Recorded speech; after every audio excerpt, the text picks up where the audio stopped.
Shanti, good morning. Warm greetings. Hope the sound is fine and the translation is working. You can just write in the chat. Today's subject feels quite frontier, perhaps even in the spiritual journey, to grasp the subject of time and connection with consciousness and this physical reality. We've had T.S. Eliot before, but in this topic, he brings amazing insights relevant. One quote is, "Time present and time past are both perhaps present in time future and time future contained in time past." And needs decoding, I think, but we get the feeling of it that the seed of the future is definitely planted now, but maybe even in the past, and whatever is happening influences the future. But this model of time being cyclical, then there's a huge interconnected relationship between the three. And of course, we also going beyond the three aspects of time with yoga. And I find this quote by Peter Drucker very practical. He's an Austrian-American educator. He said the greatest danger in times of turbulence is not the turbulence, it is to act with yesterday's logic. So if we're applying it to this unpredictable world, in the soul conscious perspective, that is not the issue. It is if we are operating with the old programming of body consciousness and the prompts from our old habits, character traits, are the only thing that really create turbulence. That's my interpretation. It'd be interesting to hear yours. And I'm going to hand over now to Prashant, and welcome to everyone who's just joined. And looking forward. Thank you. Hello and good morning. And encouragement for those who are able to come in light and come in cameras to take part. Very, very interesting subject for us to understand, especially this aspect of time. And we'll try and understand it in such a way that we can also explain it to others. We are in this dimension of time, and where there is time, there is an experience. Time just means there is past and present. There is a movement.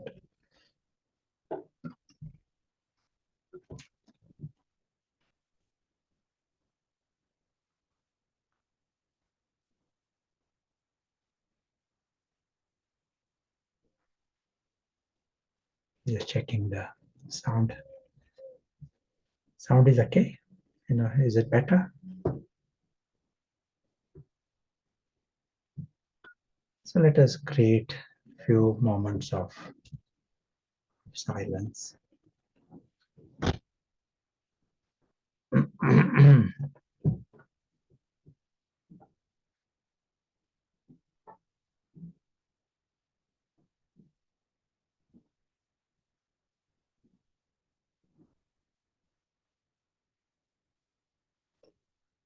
And in our silence, we necessarily use the best intellect.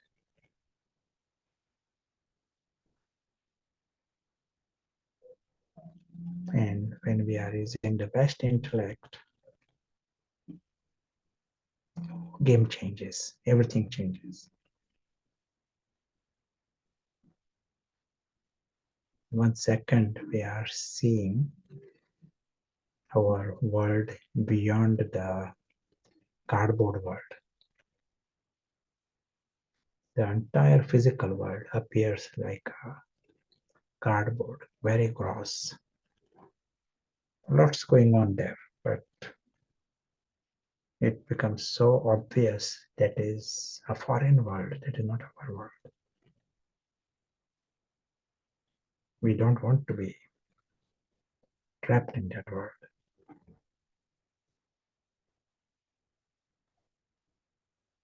Also, it becomes obvious it is a fictional world, it is a temporary world for everyone. And who is saying all this?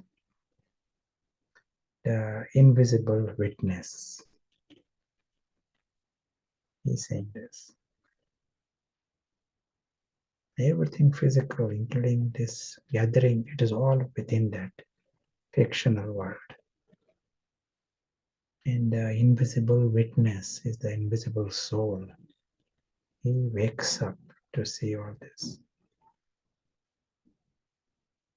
He wakes up to realize his world.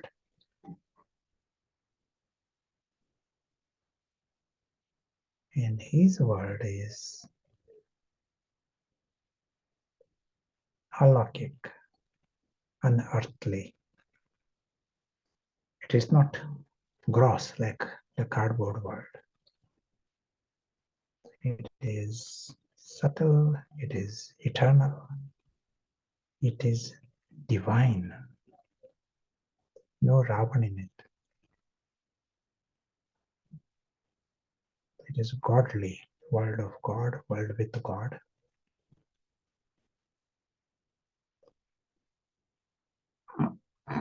We are just seeing this extraordinary truth.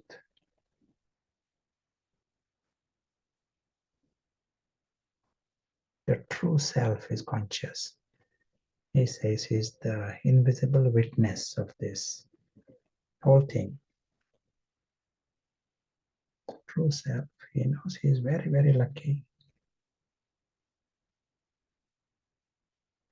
Like winning a biggest lottery. And what is this in this lottery? To begin with, he is in truth. He is not in a story, spending his life in a story. That's what everyone is doing. He is in the real world, truth. His world is with God. He discovers his eternal bond with God. Worthy to be loved by God, belong to God. Invisible witness is the invisible prince.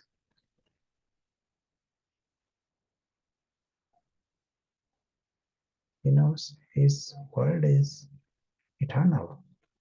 Everyone is immortal.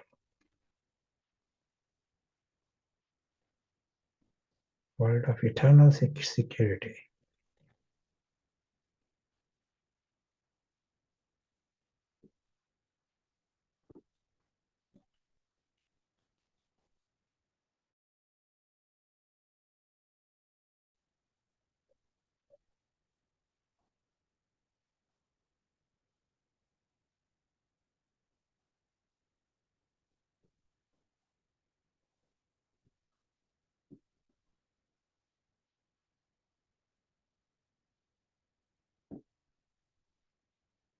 He knows that everyone is lucky. All belong to the same family, same home. All are lucky and all are worthy to be loved by God. He knows their innate simplicity. Everyone is simple. They don't need crowns and beards and masks. You need all that for the theater.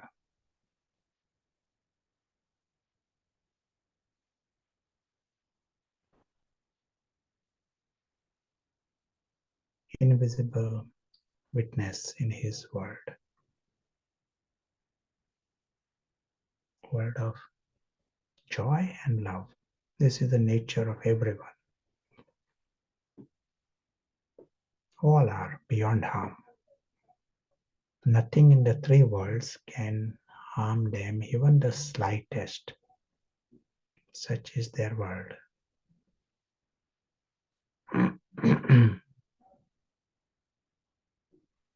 As we continue on our journey, we remember the immensely beautiful truth of everyone.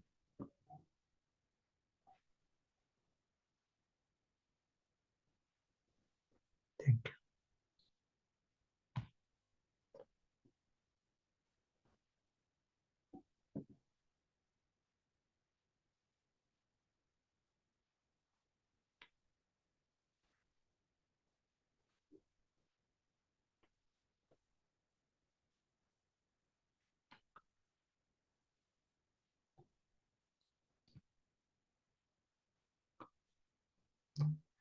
Our theme today is titled Time Space.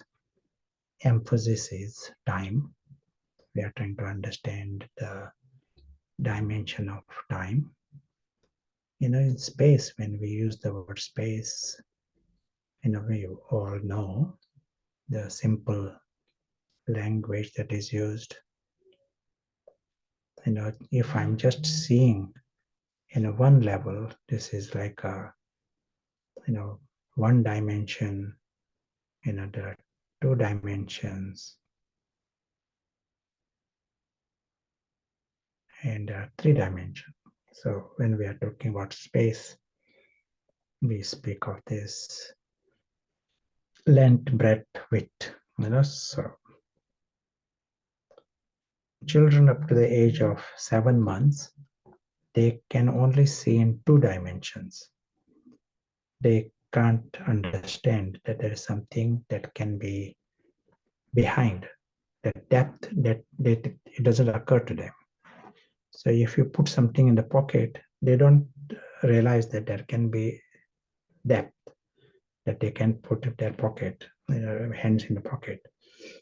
They see in these two dimensions. As we grow beyond, then we can understand three dimensions. But time dimension is something that comes gradual. Children, they can't see the future. That is why they get deceived. That's why they end up crying, because they can't see that there is an end. So they may go to someone's place when it is time to go, they cry. What happened? Do you want to tell why they cry? Or what is the reason? With children, adults don't cry. They go and they come out. But children, you see them sometimes. You can say they create attachments, but why do they create attachments?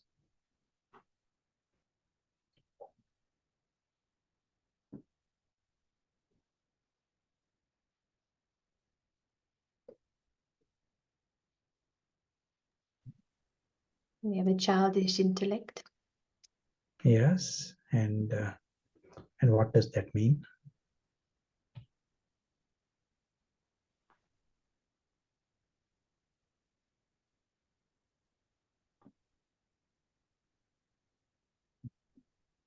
Waiting for inspiration.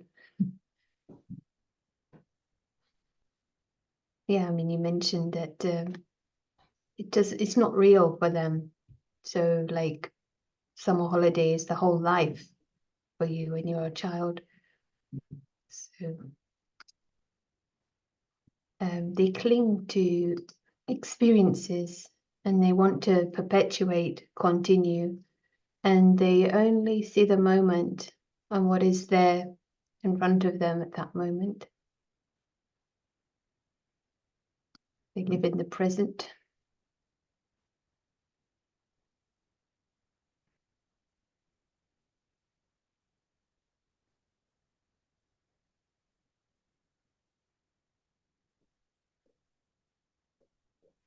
in essence, they can't see the end. So they go to a place, they go to some house, and they can't see that there is an exit, because time is, it appears not long, it can be, half an hour. They can't see half an hour. And so if they can't see the end, the subconscious and conscious, our interpretation is we are going to be there forever. And that is the reason they find themselves going in this direction, create bondages. With adults, we can see half an hour, we can see 2 days, 1 week, 4 days, and we can see that. That's why we go to some place, we know already there is an exit, and that becomes so clear, and we don't go in that downward spiral. And we are not deceived as a result. But when it comes to this physical existence, it is not clear to us our own death. We may use the language death, and we know everyone dies, but we don't see far enough. It is not real to us. Our own exit here is not real. One person said to me, a patient, he said, he had cancer, and he said, I want to live just 7 years, 7 more years. That's all I want.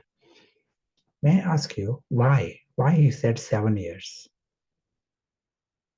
He said, I just want to live up to 7 more years. He was at that time, maybe mid-50s or something like this. And he said, I want to live 7 more years. Why 7?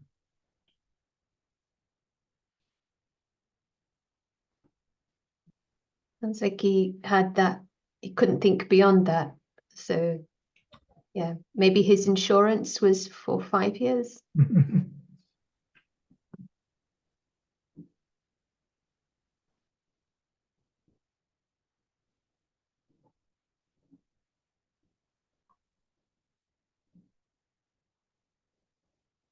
Maybe that's when he would retire.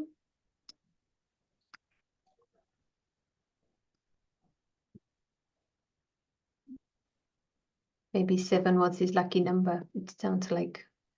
Yeah, maybe. What it is, as we said, we grow out, from our childishness. We gradually become adults. But for him, 7 years is the limit. If it is beyond 7 years, he can't see. Just like children, they may see half an hour or something like this, or 2 minutes.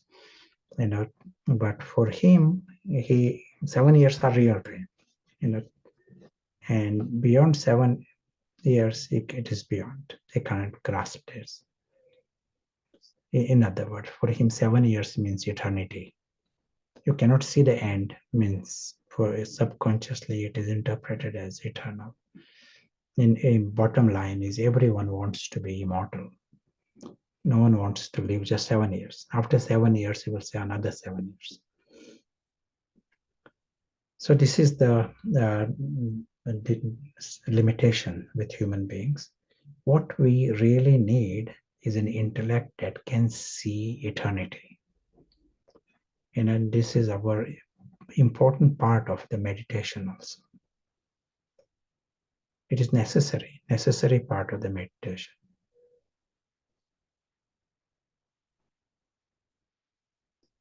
So when we see the home, the important aspect of the home, we have to remind that this home is timeless, endless, changeless.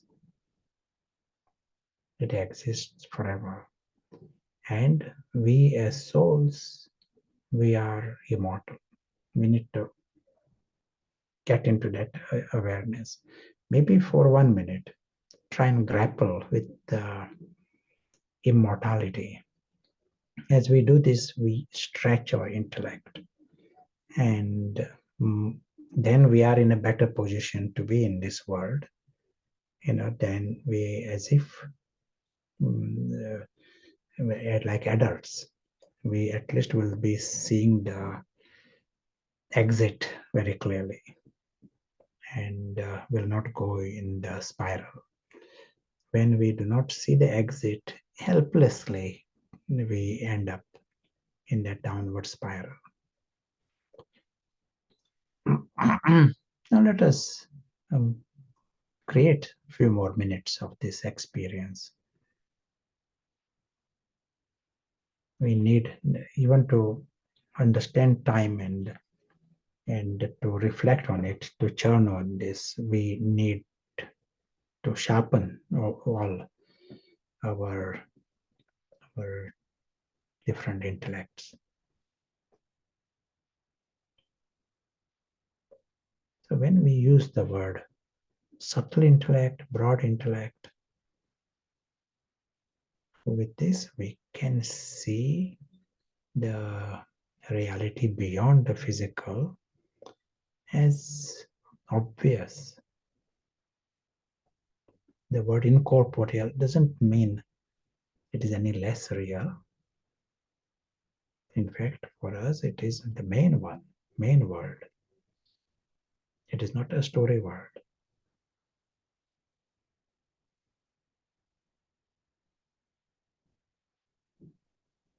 For the next minute, maybe, or longer,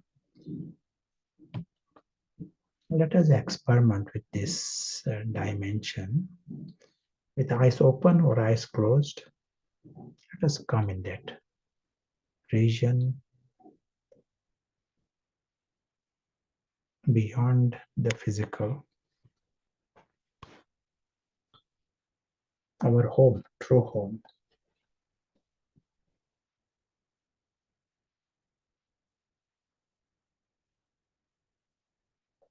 Three words.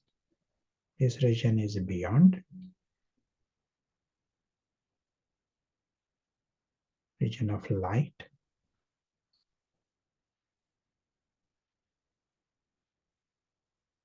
region of color,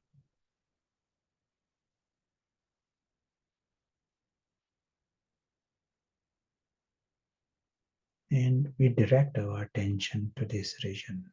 Stay here with that concentration.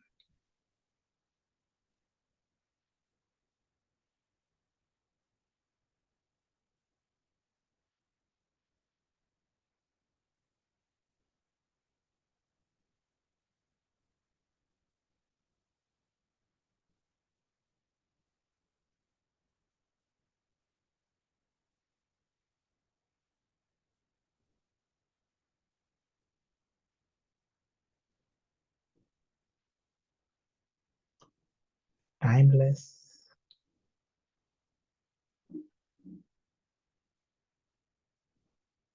even as we are hearing the words and sound, we stay in the experience of that light and color.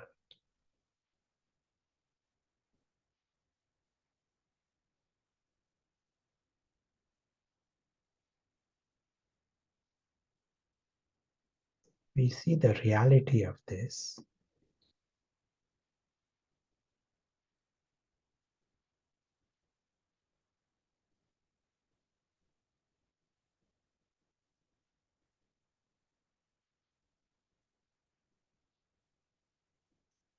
In this expanse is the true self.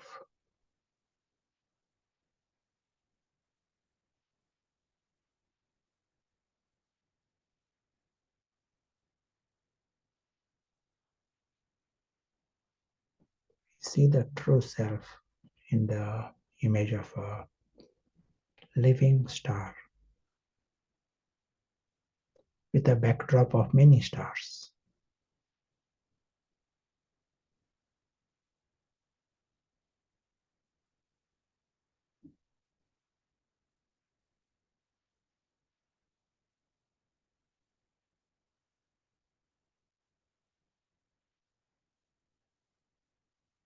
we understand we belong here. There is a sense of belonging.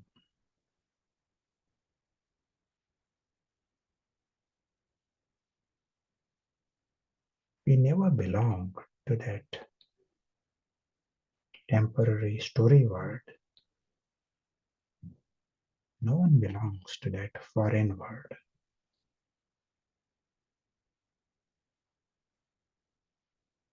All belong here.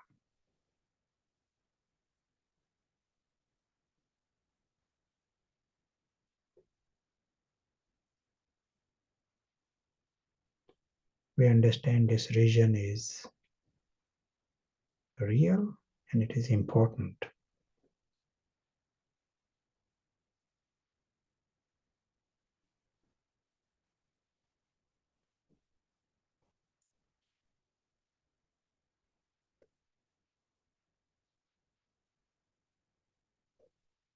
As we continue on our journey, we remember the immensely beautiful truth of everyone.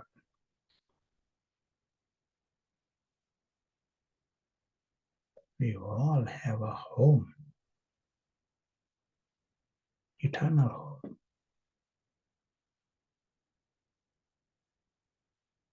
And we all are immortal.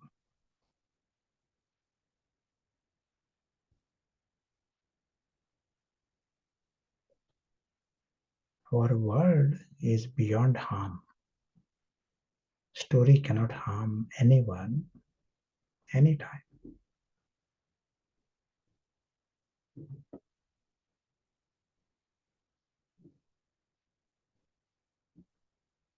All are safe. In all situations of the story, everyone is safe.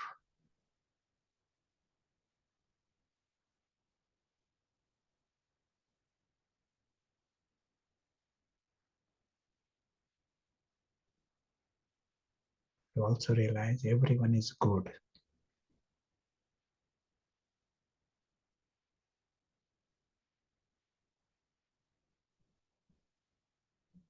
Eternal nature, original nature of everyone is good. Universe is positive.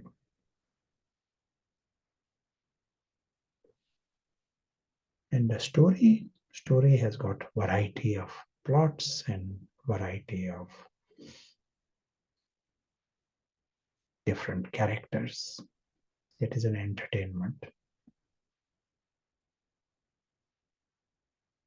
Every scene of the story is a gift. Every moment is a gift. Necessary scene, necessary plot.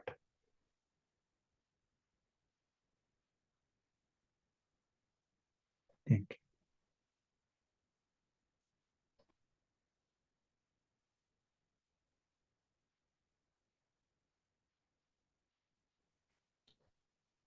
So now we'll come to our subject of time.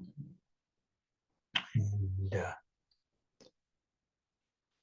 let us try and understand how the different institutions trying to understand this physical world to start with, space and time.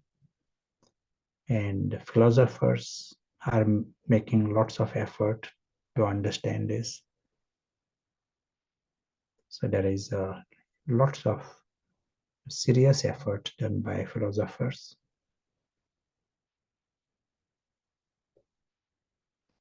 Science is making their effort.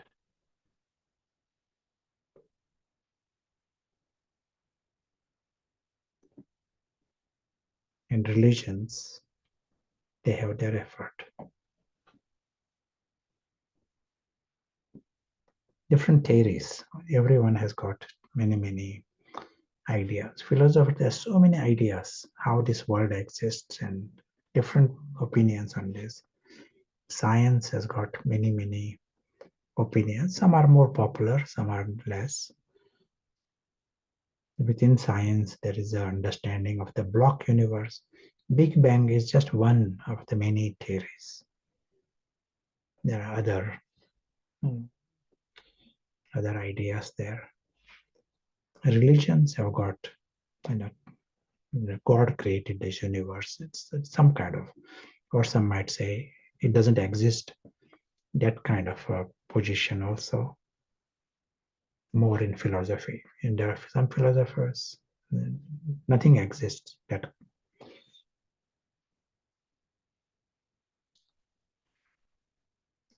what is the uniqueness of here? You know, what is the foundation on which we base our understanding of the physical world and creation? What's the first foundation? Then that we come to conclusion, and then it makes everything else easy.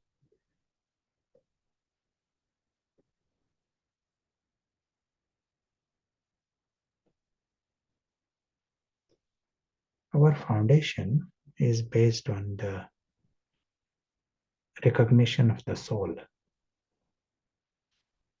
And this is where we first need to put effort, understand, does the soul exist? Yes or no? And during our early discussions in Sanjeevani, we create lots of time at that level. Does soul exist? And when we have understood the existence of the soul, and the soul is not limited by the story, soul is independent of the story, so then it changes the game completely. Story, there are changes. Story, everything has a beginning, and that is the nature of the physical world. And then the soul is the observer, is the experiencer. And we saw that there is no evidence of the end of the experiencer. Experience comes to an end, experiencer doesn't end. So this is our foundation. This we have to first establish. Does the experiencer exist? And that he is indestructible. He exists forever. Further, we understand he is beyond harm. Experience changes. Experience is one thing, and how we interpret experience, that is different. But the experiencer is beyond harm. Not even the slightest harm can come to him. So further, we know that we go through birth, death. We have gone through that many times. We are still here. It is a bit like that. And what more evidence do we need that we are beyond harm?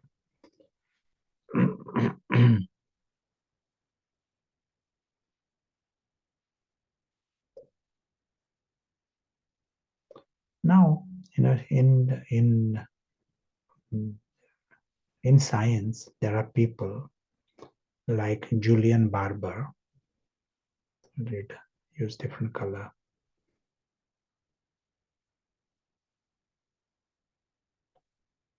Julian Barber is a cosmologist, and you may be able to see his videos or read about him or watch his discussions, based in Oxford. And his book is called The End of Time.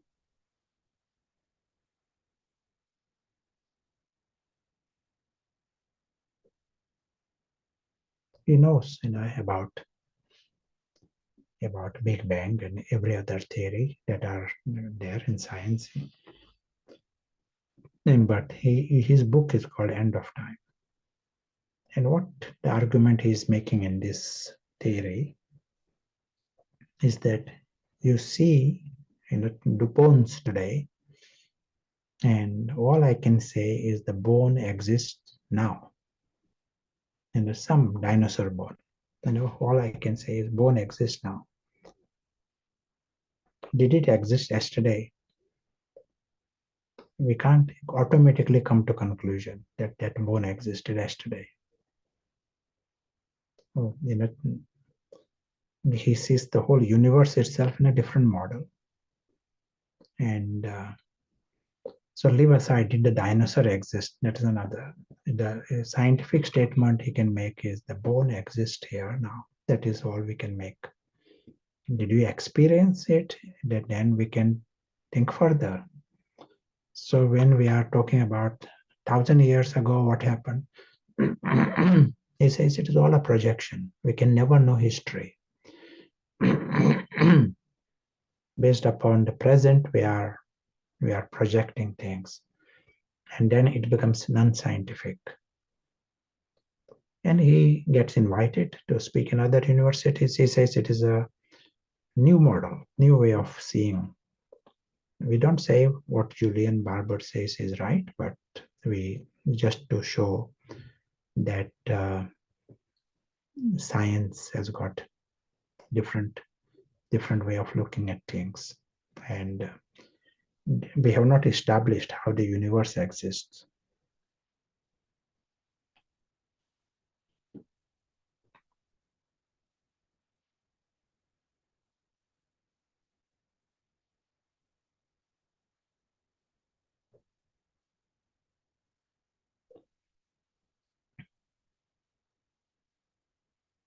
There are people in the history department. One time, one history professor, and I asked, discussing with him, and I asked, do you have the concept of how do you understand time? And he says, he asks his students, can we never ever know history? And they all say, yes, yes. And he tells them, we can never know history. What they are going to learn are theories of history. How things really happened, we do not know. We get some fragments, and based on that, we create some story around it.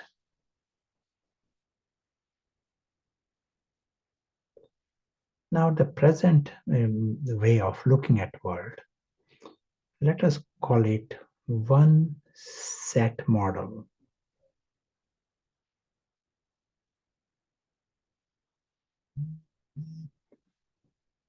And that, how we see time, it gives us an idea here.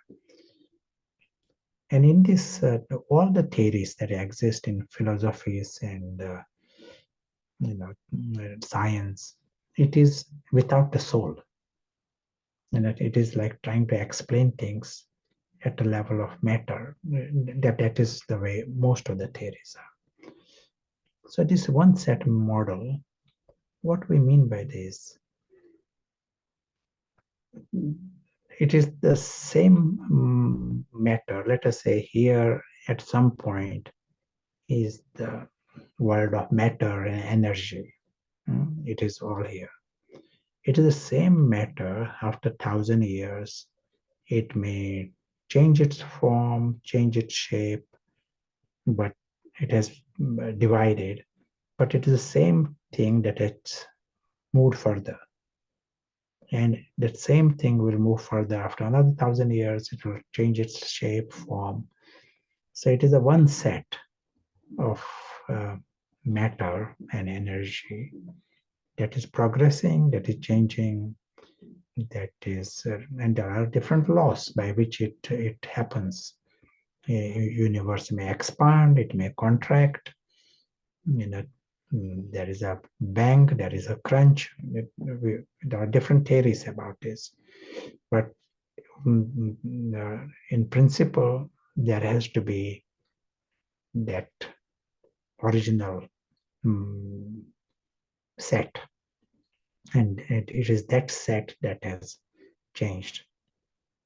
And it appears at an obvious level, it appears like that. So right now, if you see this, it is the same phone that I will see after 1 hour. It might have broken, it might have scratched, but it is the same set of matter that I will see after 1 hour. This is the way it looks most of the time, and we go along with this. What we are also saying here, that our senses don't give us the right information. Senses deceive us. If we want absolute truth about this universe and all, we can't say rely upon the senses.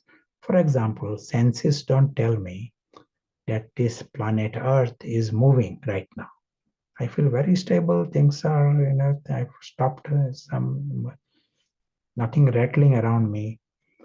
But we are passing through space at the moment at the speed of 30 kilometers per second. My senses don't tell me this at all. They are zooming through space.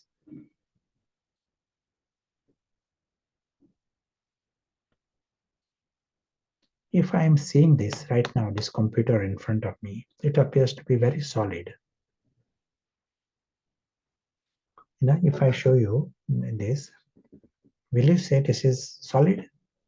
And it appears, you can hear the sound even. It is solid. It appears solid. It's very heavy also.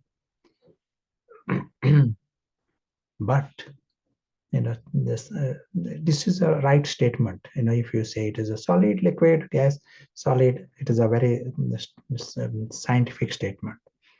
But science also tells me that it is made up of atoms, and every atom has got 99.999. It is 999. You write 42 times. 99.99999% vacuum. Every atom has got this much vacuum. My senses don't tell me that I am carrying this object of total vacuum within my pocket. I've been carrying vacuum all this time. Senses don't tell me. Senses tell me it is solid. So senses are not something I can based upon that, and they prove me wrong. In time, we come to know, okay, like science itself is telling us this.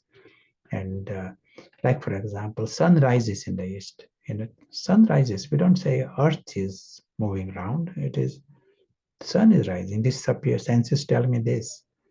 And we have to find out if the senses are right or wrong.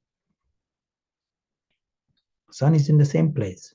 My senses don't tell me this. That moon is in the same place, and then that Earth is rotating. We feel the sun is moving. So here, when we were talking about one set matter, that is what the senses tell me.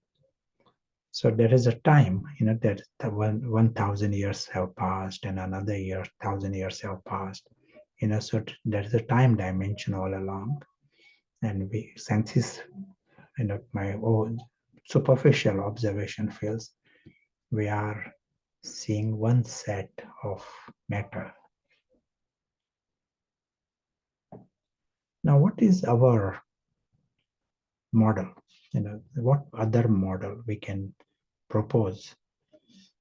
That any model has value if it answers more of the observed phenomena. Any science, someone proposing a theory, can it answer various things that we are observing? Then that theory is likely to be true. Like, say, Einstein proposed theory of relativity. In the last all these years, almost 100 years now, various things that are observed, they fit in within that theory. It has explanation. If it is totally doesn't fit in, then that theory is likely to be wrong. If something cannot be explained, you create a theory and suddenly there are too many exceptions, doesn't fit in, then theory is not likely to be true. All these our present models that we are seeing, this one set model that has got problems, with the observed phenomena. For example, it cannot explain how people are able to predict in the future. There are people who are clairvoyant under experimental conditions. They have been able to tell exactly details, what he will do at 6 o'clock, what Richard is going to do today at 6 p.m. There are clairvoyants who tell you. There are people who have dreams that tell exact details of the future. There are some famous, uh, people on this in history who have been able to prophesize the future with details, exact details. One lady told me she saw the death of her husband 7 years before it really happened. And in that case, the bed was in the middle of the room at an angle, and she had a vision of something like this 7 years earlier. And she that time said, no one keeps the bed in the middle of the room. And 7 years later, she was cleaning the room, hoovering the carpet. She pushed the bed in the middle of the room. Husband comes from the bathroom, lies on the bed and dies. And she says she had seen that scene in detail, colors and everything, in exact detail, 7 years earlier. So what can science say here? Science says it is chance, it is permutation, combination, something random. It happened to be true, but it is not convincing explanation. We have to dismiss all this or call it paranormal. We create a box and label it paranormal and put all these observations in that box. And as if what fits in within this model, we call it normal.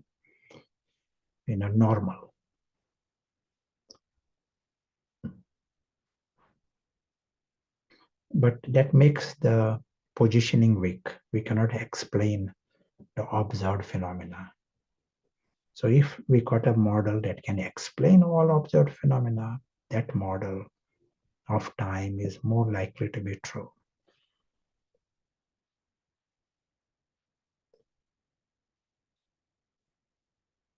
So here in this model, what we are saying, the physical world is like a film, and it is made up of many, many slides.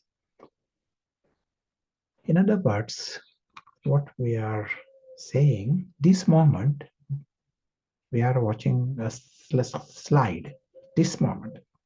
And next second, we are watching another slide. So we are watching the slides here. And who is watching the slide? You can tell. We are watching the slideshow. Film is essentially a slideshow. The slides are projected at a speed. And if you are watching television, the slides are projected at a speed of some 22 or 25 slides per second. And deep inside, we give continuity to this.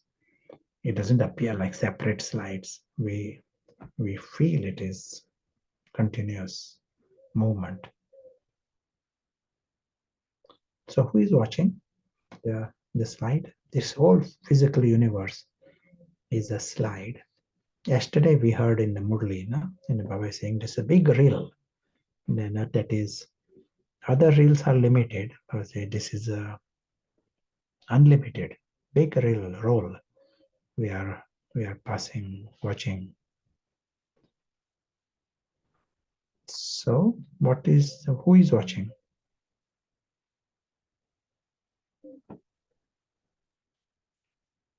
So,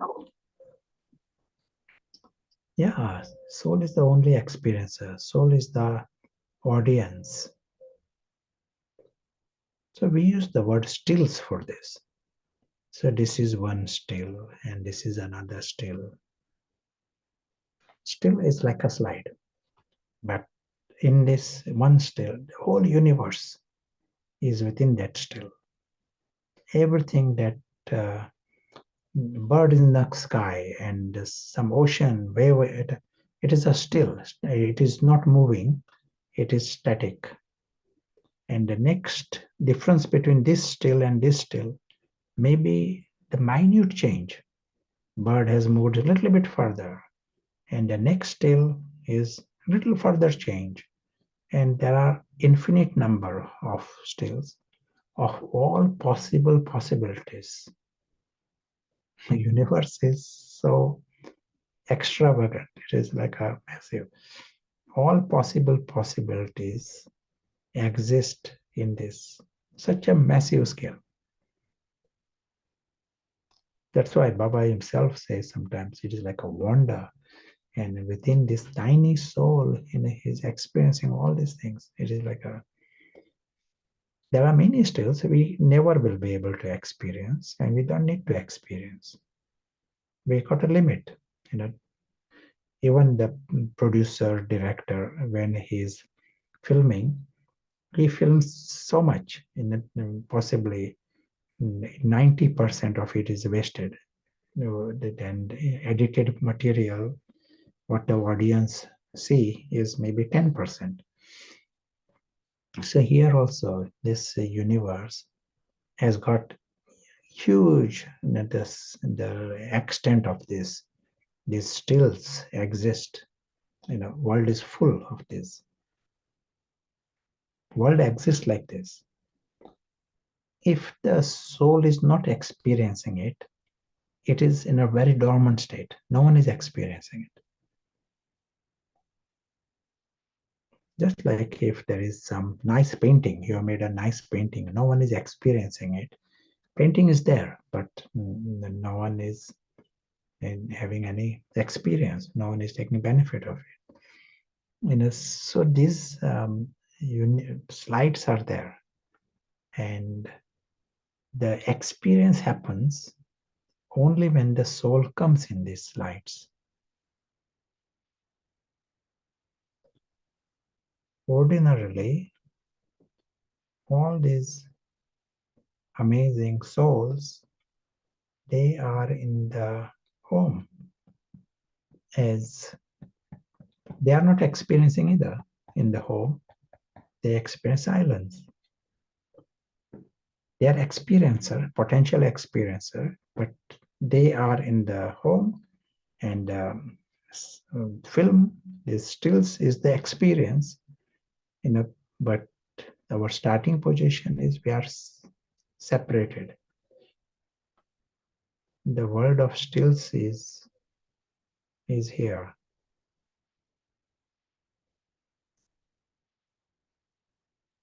Infinite stills are here, and the souls are in their home.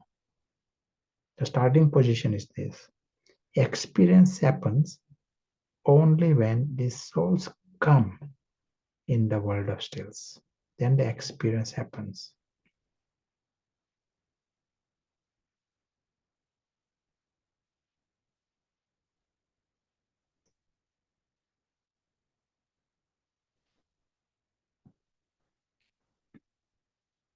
And we also know if they come, they don't stay in one still, they travel through this world of stills. That is when the movement is experienced. That's when the time experience comes. If they were to come and stay in one still, there won't be time. The experience of time happens when they are moving through this world of stills.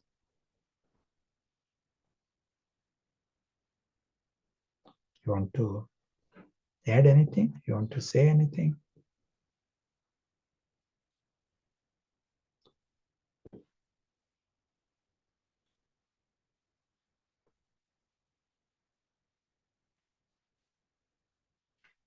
Right now, I'm sure there are queries, but not right moment in the chat.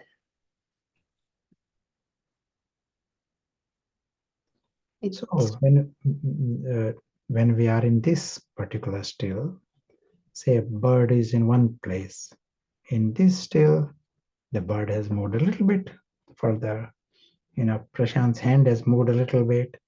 That is the difference, minute difference.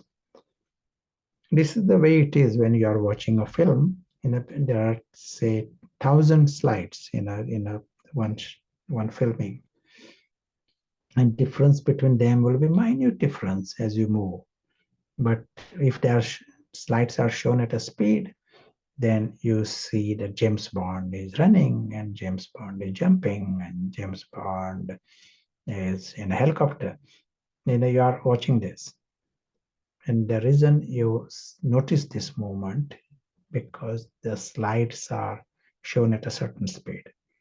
Exactly the same thing is happening here. There are slides that are shown and the soul is experiencing. So right now we are experiencing it. Try and grasp this. You, in the real you, is a tiny, tiny point, the experiencer, watching these stills in which there is zoom and there is this in a screen and this big, all this within this slide. It is working, and those who are experiencing are the tiny dots. Yeah, feel free if you want to add anything. Just a thought. Sometimes it feels like time is subjective, so it depends on the experiencer and the consciousness. If, for example, there's an accident, many people say they feel time slows down. So you're as if almost seeing things frame by frame, or you drop something and you almost see it slow down. More of a comment, but Yeah, at this stage, we don't come in the subjective, as was said before. Experience comes, and then interpretation of the experience that happens because different factors, how we interpret that experience. And so there is a subjective element there. But at this stage, we will see the objective, the way things exist.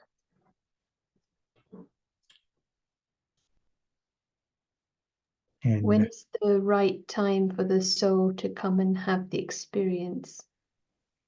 when is the right time? Like now we will come to the map. Once we understand the principle of the experience and experiencer, how this physical world exists, how this universe exists. In one Murli, Baba used the image, you are lighting up, you are lighting up this physical world. And it is almost like this moment that, what is the time now? Say, like if it is 10:30, let me see what it is, 11 o'clock. If it is 11 o'clock right now, this particular moment, we have lit this moment up right now as it is. We don't need to turn the lights on or in this moment as it is. Our presence has lit it up. And then we have moved to the next moment.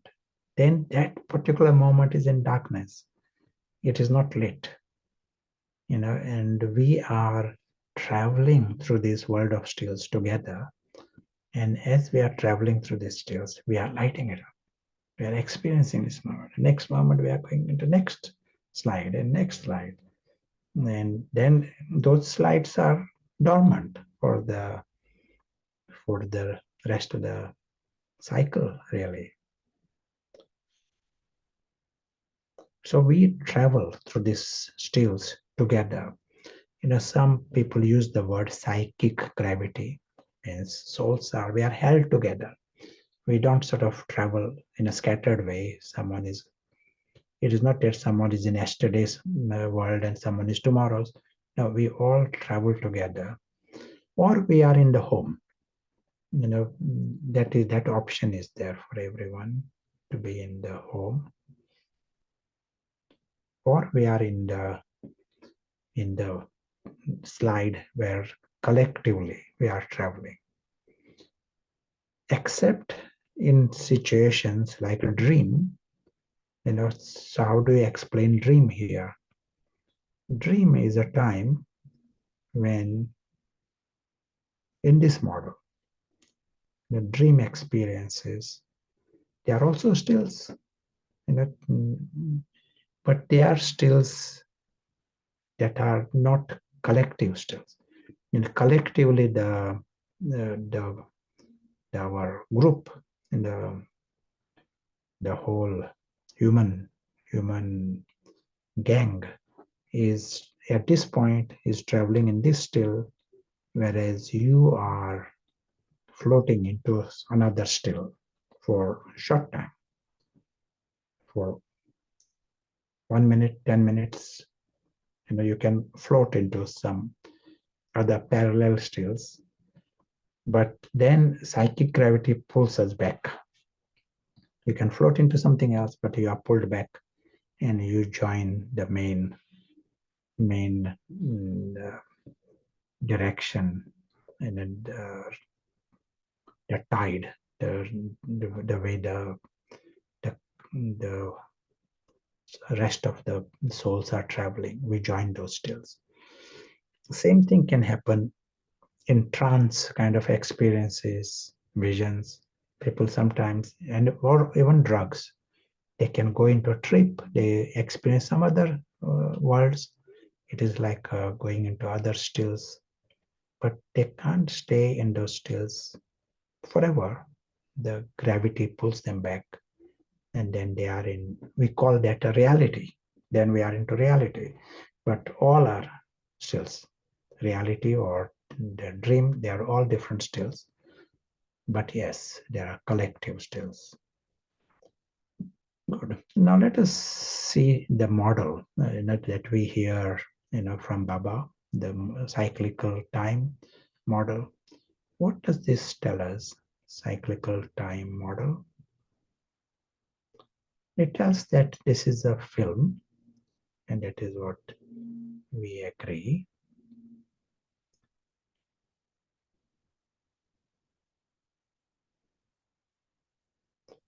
And from the home, we come in the physical world.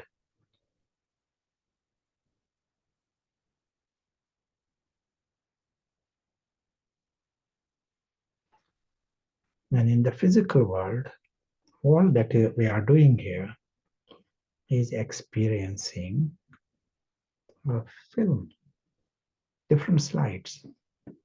That's what all that is happening.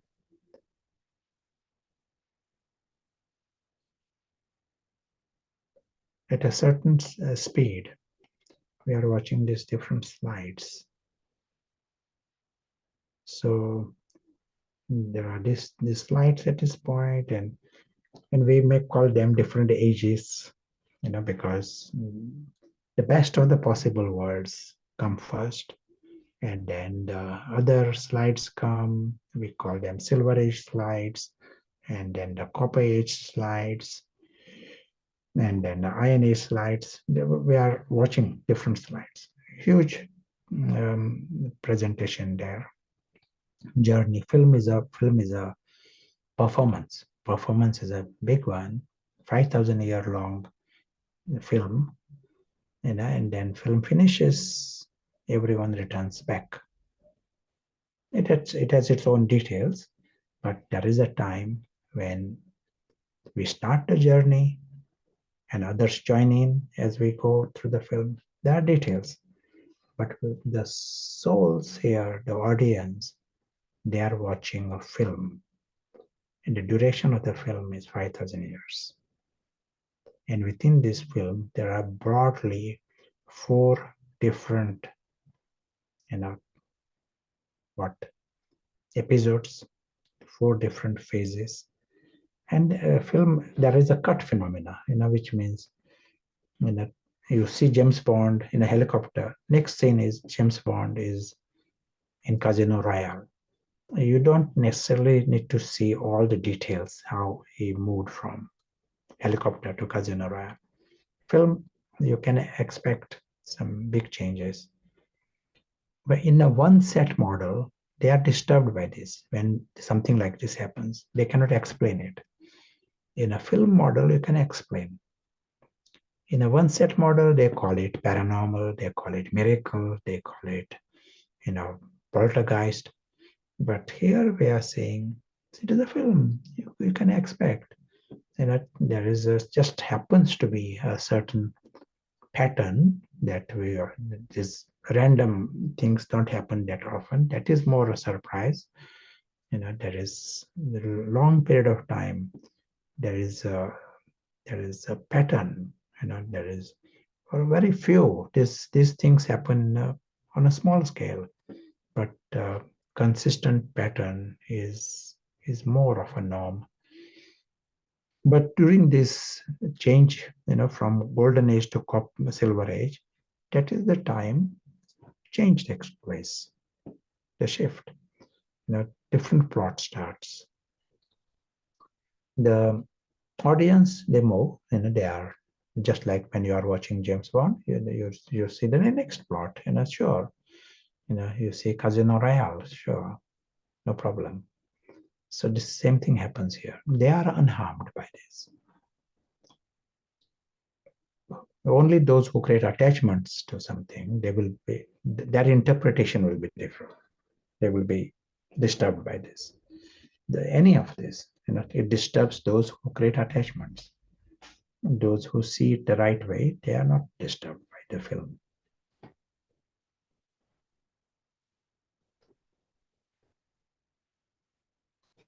Do you want to say anything? Do you want to ask anything?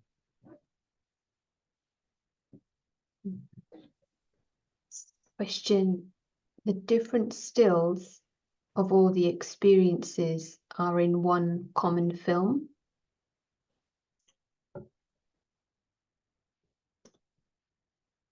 And yes, here we are talking about this moment, this still we are talking about.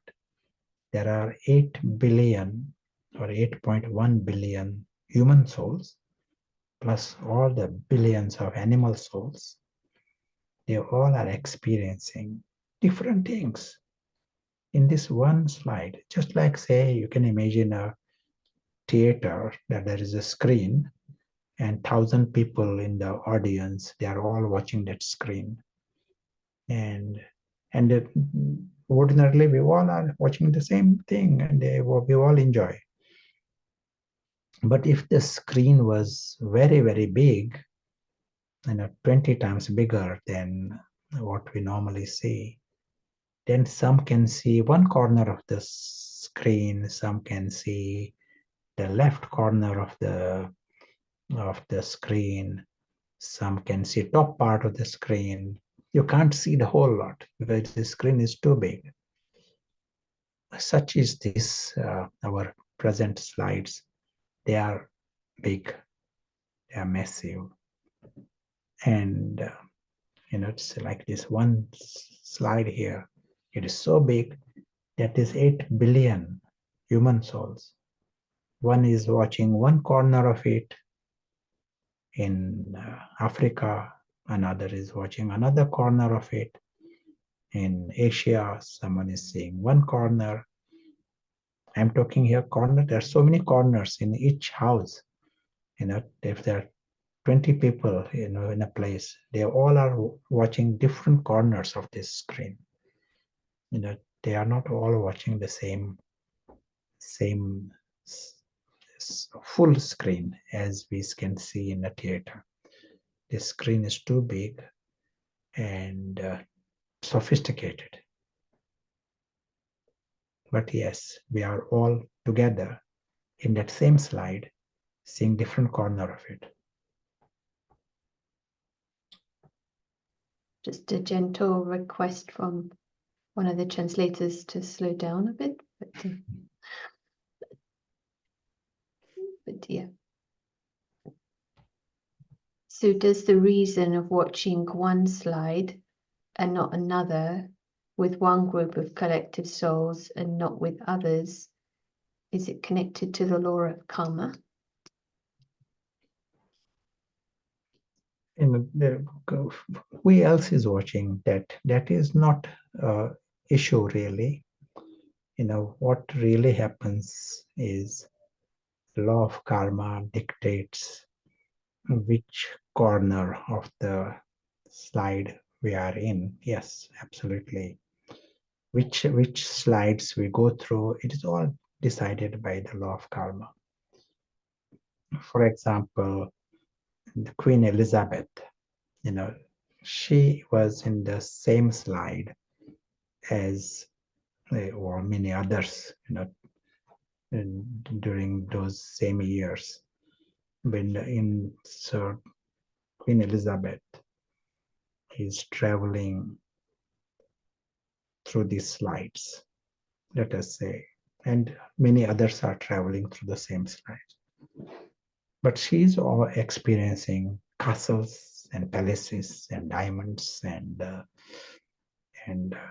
kings and royals, and so that is she's experiencing stills, but that is what she's experiencing. In the same slides, there are some others who are experiencing no food, they are experiencing hospital, pain, different things they are experiencing. It is not chance, it is happening because of the karma. But I guess we're all in the same boat, because one day someone can watch one part of the slide, next day can be somebody else. So it's not It all depends on the karma. Yeah. static. So question, so the stills are part of eternity and become our so-called reality when souls give them life or Yeah. light? Yes. They exist in a dormant way eternally, in this model. Souls are also immortal. Experience happens when we come in contact, and as you said, as if we give it life, or we as if like bring light in it. And it's just like when you are watching slides, when you are watching the film in a projector, this all the slides are there in the reel, but there is one time they come in the light. They come in front of the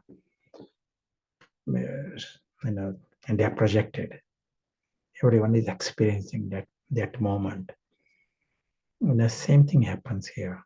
They are dormant, and there comes a time when you are experiencing it. Now this, yeah. No, maybe a quick question about the karma, the phenomena of like Shiva soul comes when it's the worst stills, but it's not his karma to settle, more his karma to give. So could you say the same for us? Whichever slide we are observing, could be we are being gifted that slide because of the strength to transform. We have the option to bring about this change in us.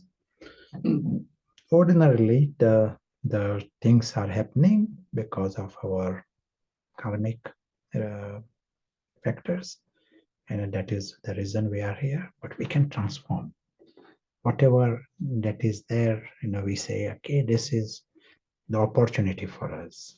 That is possible. Yeah, Baba himself comes in the ionized film, old world, and everything is falling apart, but he transforms, and this same thing is possible for us. Knowledge has that power. You understand, and you play a different game altogether. Unconditional. There is no, as was said before, the reality of the soul. Soul is beyond harm in an absolute way. It is not based upon anything in the story. It's a life of happiness and love and contentment is not based upon story. That is the truth, and he has the option to experience it. But he can also, he has the option to interpret everything the way he likes. He can he can change heaven into hell with his mind. He can change heaven into hell. He can change hell into heaven.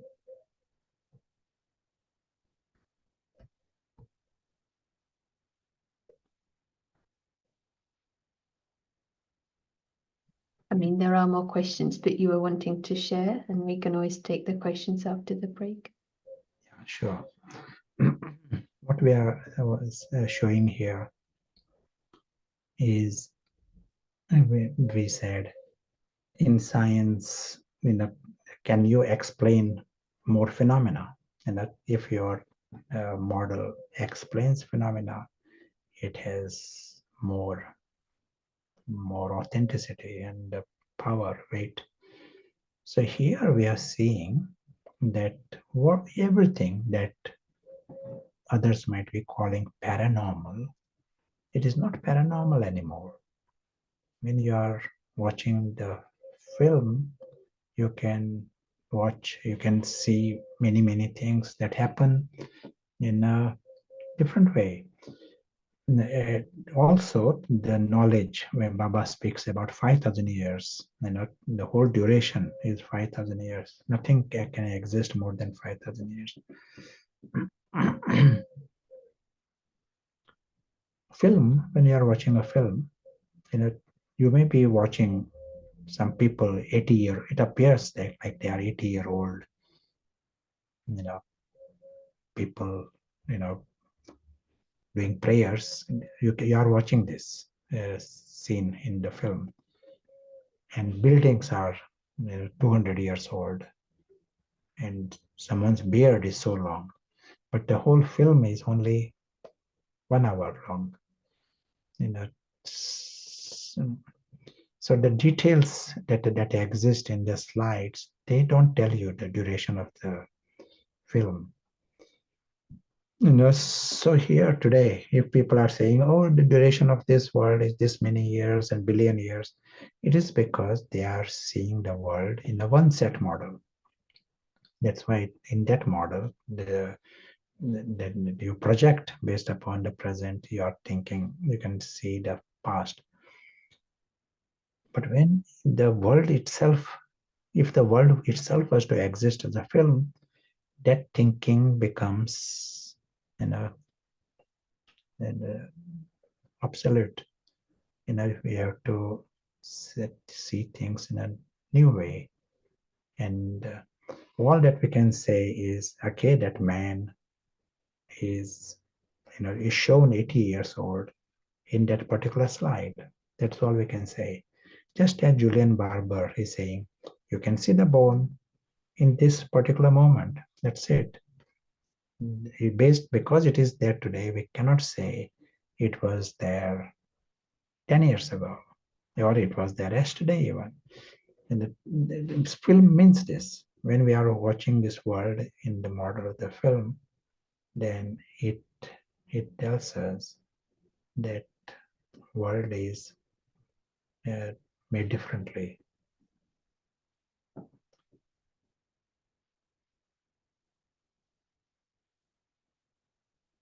And the present doesn't tell you the past.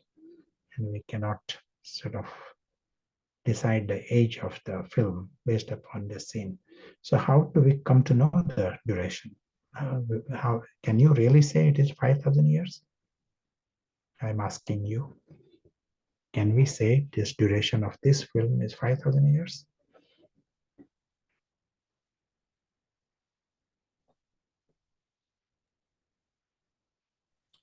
We can know through the director, or it's a matter of perspective. That's right. The director, creator, only they have authority to say what is the duration. Audience, especially if they have just come in the middle and they can't even see the whole performance, they can't come to conclusion. And the director, creator, producer, they have authority to tell. But one thing we can say, when it is a film, it can be a very short duration. You can never know what is the duration. If you have lived 100 years, you can really say this film is more than 100 years. It is not less than 100 years. This is all you can say with authority. Anything beyond it becomes speculation. Because based on what you see in an individual slide, that doesn't give you the idea what the way it was in the past or the future.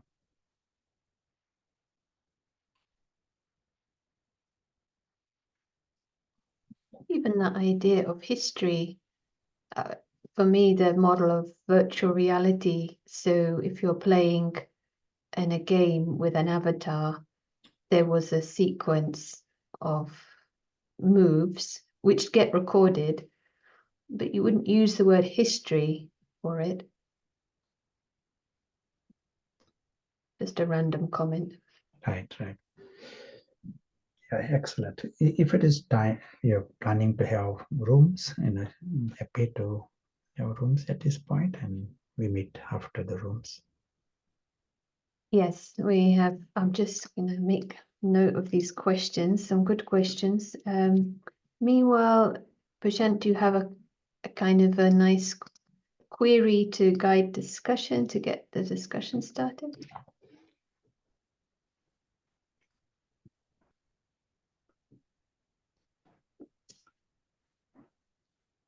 How to remain free whilst being involved in this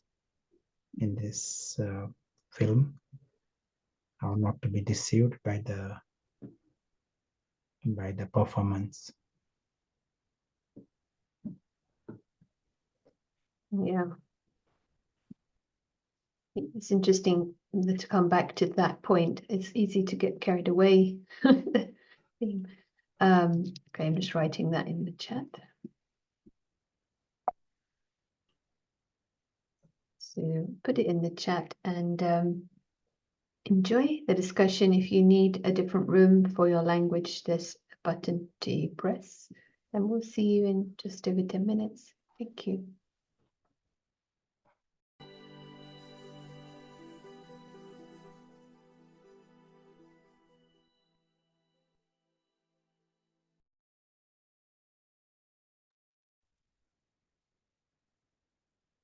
Welcome back. I've had enough time on this subject. Be happy to create a moment together to experience of what is that independence of this invisible experience.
Thank you.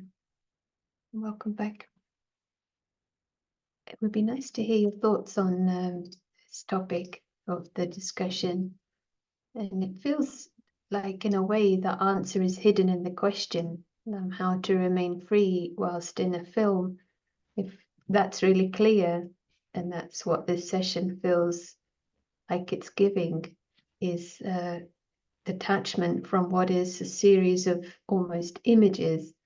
And that word still is quite alien also. It doesn't give a feeling of home. It's a series of images. So when we are experiencing the independence, then that is the answer, isn't it? The more we understand the fictional nature of this world. But it'd be great to hear what came up in your discussion. Do feel free to type. Meanwhile, there are quite a few questions, so welcoming Bishop back. Thank you. Before your questions, I got one question to you. If you got anything to support what we have spoken so far, and the model, that model of time, and the film model, and if there is more evidence not to support it, I would like to hear that. And right now, I want to tell you one medical case which neurologists worldwide, they can't answer, explain it. And this condition, I will write the spelling of this. This condition is called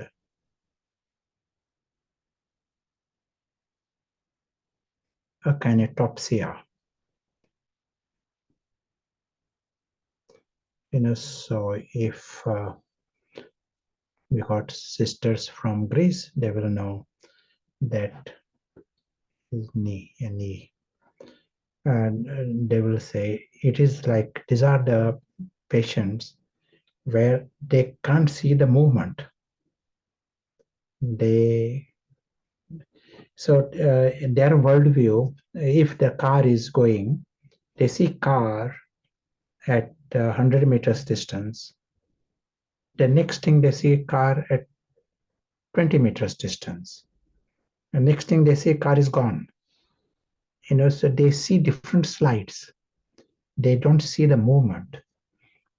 One famous case in Munich in Germany, this lady is putting water in a cup. She sees the cup, she sees the water at the bottom level, then water spills all over, and then she sees that. She doesn't see the level rising. And these are rare cases, but the cases that create a real riddle in the medical world.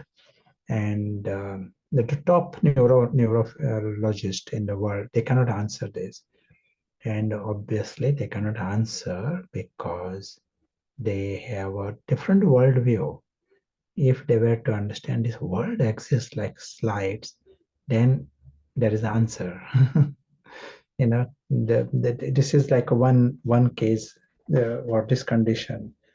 You may be able to read more about this, and that might give you, those from medical background may find out more in this. But from different angle, we need evidence to support this. And then this will make it very easy for the science world to understand that yes, 5,000 years is possible, golden age is possible, souls are, many other things will become very easy when this is understood. Yes, let us hear your questions. Simple one. Could you just say again, why do we say it's 5,000 years then? Because the director tells us. That is a personal reason. But if the director was to tell that tomorrow it is not 5,000, it is 4,000, that is also quite possible for me. It is not a big area. More important is it's a film, and film film can be very, very long, but 5,000 is a very long film. Can one understand a still as a memory? No, memory is another function that happens within us. Many stills exist without anyone ever experiencing it.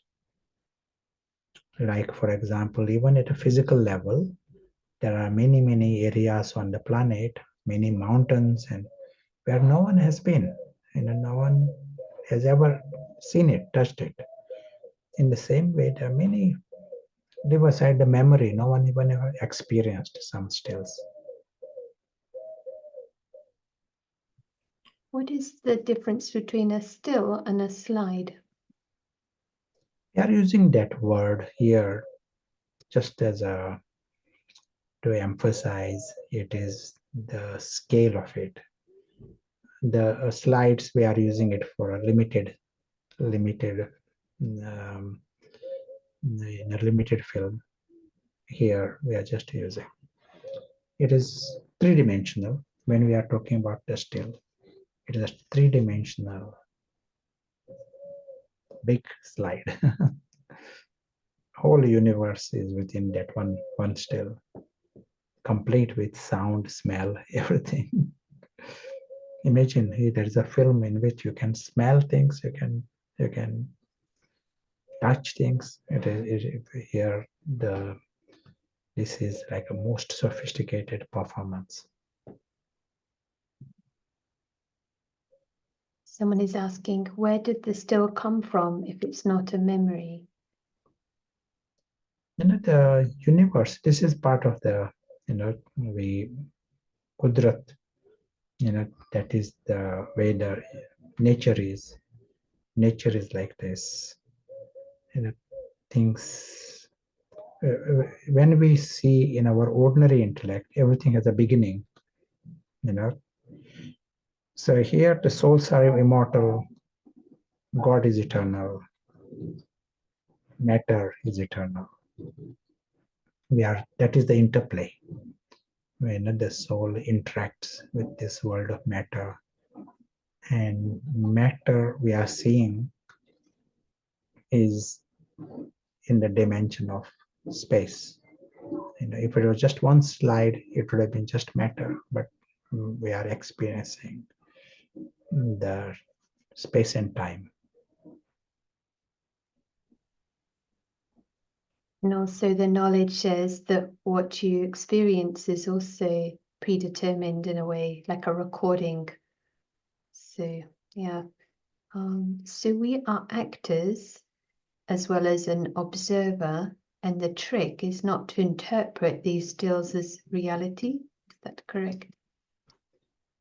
Yeah, when we are seeing this as a film, then we are not actors. Actor is a nice term. We when we use the model of a drama, that time we use the word actor. But in the absolute sense, we are just the audience.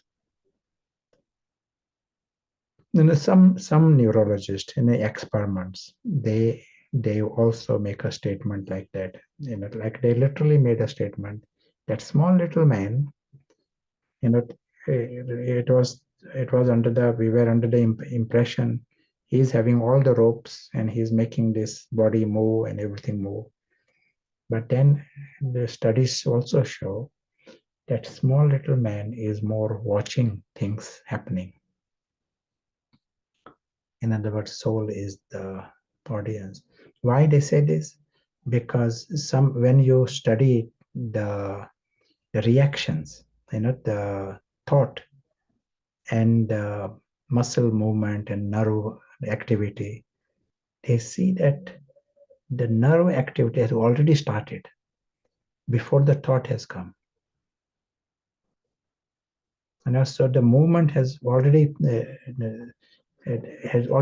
process had started, and the thought has come later, and that makes them think, this small little man there, is he making it move or is he just watching? think that's Lebet's experiment It's that possible. you're referring to. Yeah, It will it's be quite nice to know it'd more. be interesting. Yeah, it's questioning, makes scientists and philosophers question what is free will in that case. So yeah. In this model, we are talking about free will. If there is a film and I'm watching a film, I have no free will to change the film, but I have free will to interpret and understand things, and I have free will to create confusion about it also, as we have done. That is a film, and I can sort of don't even see it as a film. I see that that is my house, and that option I have to create confusion, and I have also the free will to come in full clarity and enjoy the film. At that level, the audience has the free will. Audience don't have a free will to change the script of the film. The audience experience is not fixed, but the film is fixed. Experience is also fixed, but interpretation is they have the option.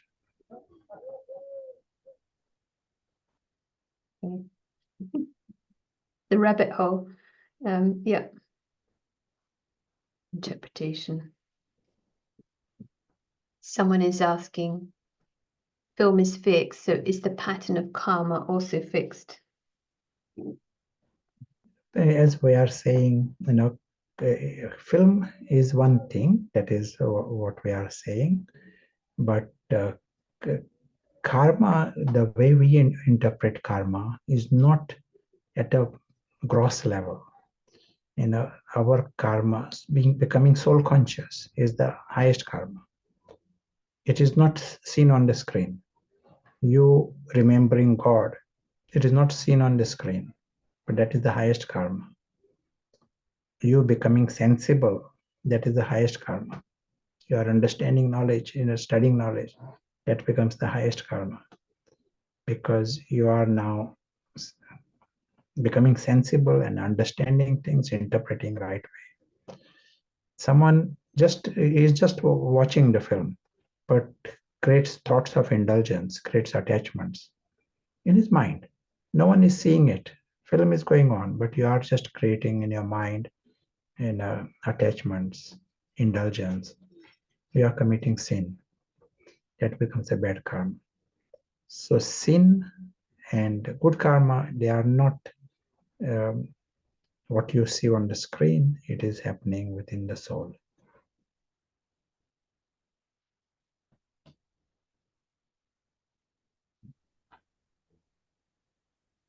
Saying drama is fixed, does it imply that the same observer will forever observe the same set of slides? Yeah.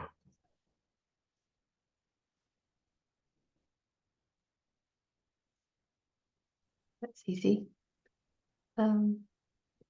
Talking about space, where is the dream slide? Oh, I'm not sure if I understand this question. Where will no, I have to ask to clarify Dana's question about the dream slide.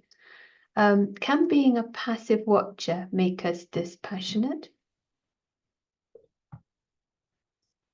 We don't need the Ravan's passions.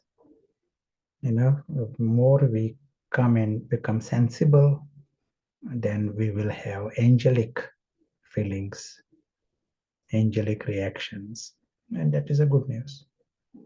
Angels are very loving. In the Ravan's world, he completely ignores the real players. He is passionate, but he totally ignores his family. For him, even he doesn't exist. But he is so passionate about Mickey Mouse. It is a bit like that. He's so passionate about what happens on the screen. but completely ignores the real family. Is emotionally disconnected from himself. So that is not a good thing. He, he, that his passions lead to problems to himself.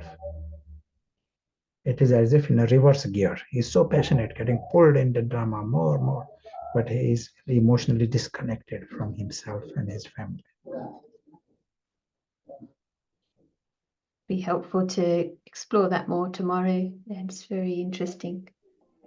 And here's some different slides in the background where you are.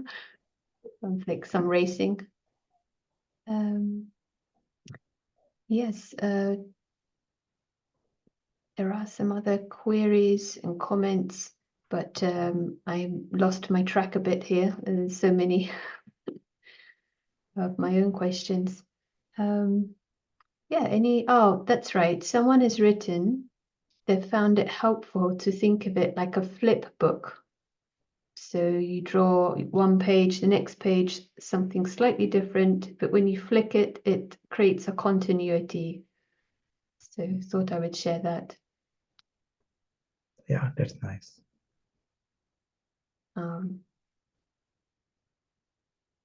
So one question, there's a script and we're playing a part, apparently, but the soul is just watching, observing, and has the free will of how to interpret, and ideally with light, with clarity. Is this correct? Yeah, very, very good. And that is what our best thing we can do to ourselves, and that is our idea of benevolence. Our interpretation of benefiting others is not trying to change the film. There are limits what we can do there, but we understand the players and the audience. They have the option to become sensible, understand it is a film, understand that they are the audience, and they are safe, and everyone is safe. Everyone is safe. Everyone is noble. Everyone is beyond harm, immortal, and they are good. So that's why universe is positive, and everyone need to know this. They are otherwise suffering for nothing in that confusion.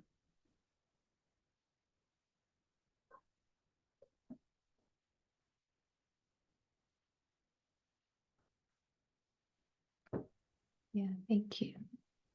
So we've come to time. If there's anything final to share, and we're going to share the link to recording shortly. We'll also go to which drill from Madhavan. We'll do that. Okay. I'm just going to share the links to different YouTube channels for the recording of all the advanced Sanjeevani retreats and the homework. Maybe homework, Prashant, before we let you go.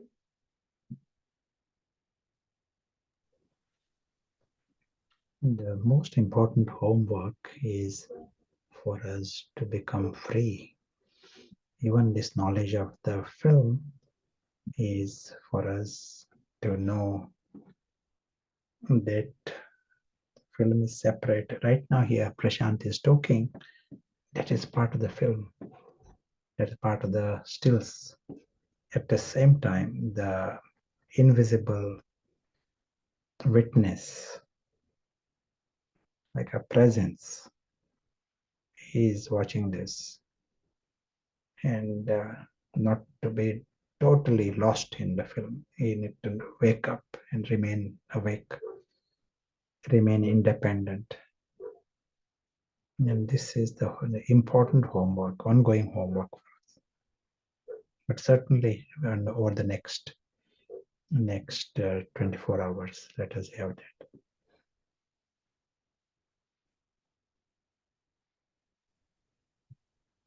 this collective effort always helps. So enjoy your experiments, and we'll look forward to connecting in tomorrow according to the slides. Om Shanti.